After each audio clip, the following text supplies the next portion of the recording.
Bonjour mon petit, j'espère que tu vas bien. Tu es étudiant et ça fait un moment que tu déposes des lettres de motivation, des CV et tout, mais tu ne décroches rien comme job. Eh bien ne t'inquiète pas, cette vidéo elle est faite pour toi. Mon petit, comme je te le disais tantôt, dans cette vidéo, je vais te donner quelques astuces pour pouvoir rendre ton CV beaucoup plus intéressant. Parce que oui, je sais que quand on sort du bac, on a le bac mention bien, mention assez bien, mention très bien. On a des connaissances, mais on n'a pas de compétences. Ceci dit, qu'est-ce qui pourra faire en sorte que on puisse choisir ton CV à toi par rapport au CV de quelqu'un d'autre? Parce qu'on disait 250 000 à avoir le bac. Il y a 100 000 personnes qui déposent leur CV, leur lettre de motivation dans une entreprise. Sauf que, pourquoi est-ce qu'on devra choisir ton dossier par rapport à celui d'un autre? Hormis le piston, bien évidemment.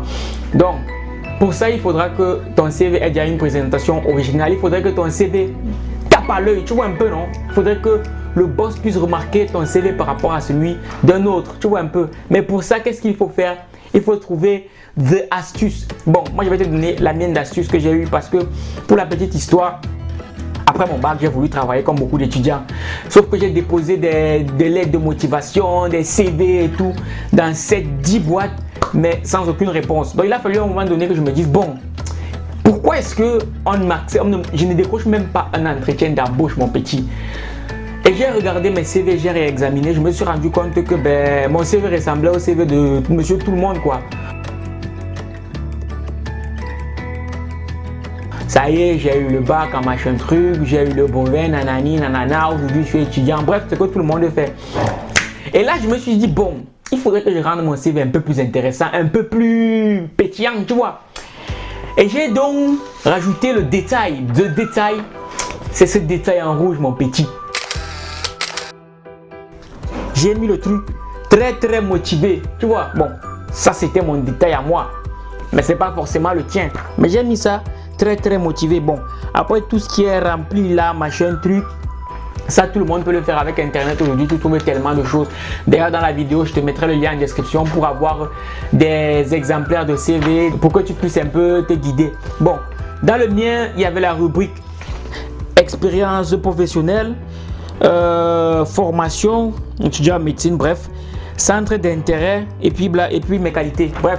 Donc il faudrait que quand le boss arrive sur ton CV qui dit, ah tiens, qu'est-ce qu'il y a là, tu vois, il faudrait que ça attire l'attention, parce que si tu fais tout en noir sur blanc comme beaucoup, tu réduis un peu tes chances, quoi. Donc mon petit, il faut te démarquer, surtout sur la forme, pour pouvoir permettre à ton boss d'aller jusqu'au fond. Donc parce que quand on voit un truc qui est beau, on a envie de voir ce qu'il y a derrière, tu vois un peu. Donc mon petit, la mienne d'astuce c'est ça, de mettre en filigrane en rouge, parce que le rouge ça attire l'attention plus que les autres couleurs.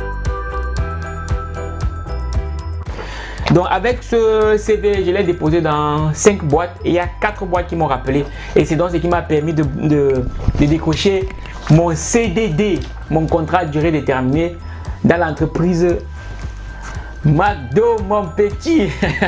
Bon, à ce qui paraît, ça ne va pas trop bien ce chapeau, donc voilà. Ça, c'est la première astuce. Il faut que la forme y soit pour que ça puisse attirer l'attention. La deuxième astuce que je pourrais te donner, c'est au niveau de tes qualités. Donc mon petit, il faut que les qualités que tu vas énumérer soient en accord avec le job pour lequel tu postules. Tu vois un peu. Donc par exemple, si tu veux postuler en tant que quoi déjà? Bon, en tant qu'aide-soignant, pour les étudiants en première année de médecine qui viennent de réussir le concours et qui vont entrer en deuxième année de médecine, sachez que après votre stage infirmier, vous pouvez postuler en tant qu'aide-soignant dans des cliniques, dans les hôpitaux et même dans les maisons de retraite. Donc, si jamais tu veux postuler pour un poste en tant qu'aide-soignant, il faudrait que tu ailles sur Internet, hein, à la guerre comme à la guerre, tu ailles sur Internet, que tu cherches à peu près les qualités que devront avoir un bon aide-soignant. Notamment avoir une très bonne résistance physique, parce que quand tu es à la maison de retraite, il y a souvent les personnes âgées qu'il faut soulever et tout. Avoir de la patience, parce que être aide-soignant demande de la patience. De toute façon, quand tu es dans le domaine médical, tu as besoin d'être patient, parce que c'est dommage, mais les patients ne sont pas toujours patients. Ça y est, j'ai fait des rimes, c'est beau ça. Et puis il faut être empathique, bon, on te l'expliquera encore et encore. Et quoi d'autre? Disponible, à l'aise en informatique. Bref, il faut que tu trouves des qualités qui sont en rapport avec le job pour lequel tu postules. La troisième astuce qui m'a aussi aidé à décrocher le job dans une clinique en tant qu'aide-soignant, c'était le fait de déposer plusieurs fois le même CV dans la même boîte. Hein? Tu vois un peu le délire? Donc tu viens, tu déposes une fois et on ne te rappelle pas. Tu déposes encore une deuxième fois, on ne te rappelle pas. Et tu reviens encore déposer. Au bout d'un moment, ils en auront marre. Ils vont bien finir par te rappeler. Et bien moi, j'ai déposé 2 fois dans la même boîte. Ils ont fini par me rappeler. Donc tu vois mon petit, c'est 3 petites astuces qui ont super bien marché pour moi. Et je crois que ça pourrait marcher pour n'importe quel autre étudiant qui cherche un job. Peu importe le domaine dans lequel ça sera. Parce que quand on vient décrocher le bac, on ne va pas se mentir. On a assez de connaissances, mais on n'a pas de compétences. Sauf qu'on sait que dans le monde de l'emploi, ce sont les compétences qui comptent. Parce que quand tu vas arriver, on va te demander qu'est-ce que tu sais faire. Donc mon petit, j'espère que ces 3 astuces pourront t'aider à rendre ton curriculum vitae beaucoup plus intéressant ainsi que ta lettre de motivation. Et n'hésitez pas à soigner votre français ou votre anglais quand vous rédigez votre lettre de motivation. Donc mon petit, je vais m'arrêter là. J'espère que cette vidéo t'aura été utile. Et tu sais ce qu'on dit chez nous? On est ensemble comme en décembre. Dans mon petit Minakano.